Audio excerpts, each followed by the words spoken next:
দেশের বিভিন্ন জায়গার আরও কিছু খবর নিয়ে এখন একটি ডেস্ক রিপোর্ট দেখুন।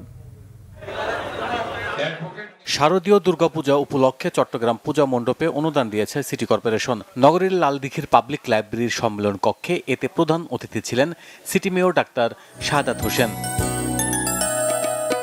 বিএনপির ভারপ্রাপ্ত চেয়ারম্যান তারেক রহমানের পক্ষ থেকে গাজীপুরে ১২৯টি পূজা মণ্ডপে অনুদানের চেক বিতরণ করা হয়েছে। শহরের কালী মন্দিরে চেক তুলে দেন মহানগর বিএনপির সভাপতি শওকত হোসেন সরকার।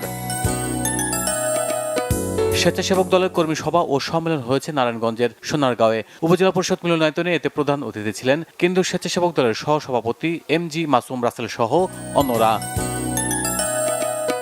বিএনপির ভারপ্রাপ্ত চেয়ারম্যান তারেক রহমানের রাষ্ট্র কাঠামো মেরামতের ৩১ দফা বাস্তবায়নে উঠান বৈঠক হয়েছে কুমিল্লার লাকসামে। ৭ নং ওয়ার্ডের গাজীমুরা এলাকায় প্রধান অতিথি ছিলেন কুমিল্লা ৯ আসনে বিএনপির মনোনয়ন প্রত্যাশী সামিরা আজিম দোলা। এদিকে মনোহরগঞ্জে বালুর মাঠে আধুনিক ও নতুন বাংলাদেশ গড়তে যুব সমাবেশ হয়েছে। এতে প্রধান অতিথি ছিলেন যুবদলের কেন্দ্রীয় কমিটির সাবেক শ্রম বিষয়ক সম্পাদক ডক্টর রশিদ আহমেদ হুসাইনি।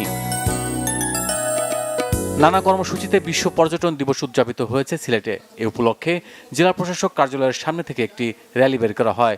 দিবসটি উদযাপন হয়েছে কক্সবাজারে। সমুদ্র সৈকত সংলগ্ন সুগন্ধ পয়েন্টে পর্যটন দিবসের উদ্বোধন করেন জেলা প্রশাসক মোহাম্মদ আব্দুল মান্নান।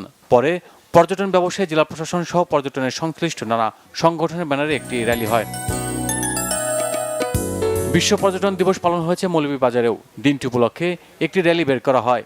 উপস্থিত ছিলেন জেলা প্রশাসক মোহাম্মদ ইসরাইল হোসেন। হবিগঞ্জের বাহুবলে শিক্ষাবৃত্তি ও শিক্ষক সংবর্ধনা দেওয়া হয়েছে স্থানীয় একটি কমিউনিটি সেন্টারে। এতে প্রধান অতিথি ছিলেন জেলা public prosecutor advocate Mohammad Abdul Hai. মুন্সিগঞ্জের গজারিয়ায় সড়ক দুর্ঘটনায় শিক্ষার্থী নিহত হয় প্রায় ১.৫ ঘন্টা ঢাকা চট্টগ্রাম মহাসড়ক অবরোধ করে রাখে বিক্ষুব্ধ শিক্ষার্থীরা। সকাল ১১টার দিকে প্রশাসনের হস্তক্ষেপে অবরোধ তুলে নিলে স্বাভাবিক হয় যান চলাচল। Bangla vision news desk.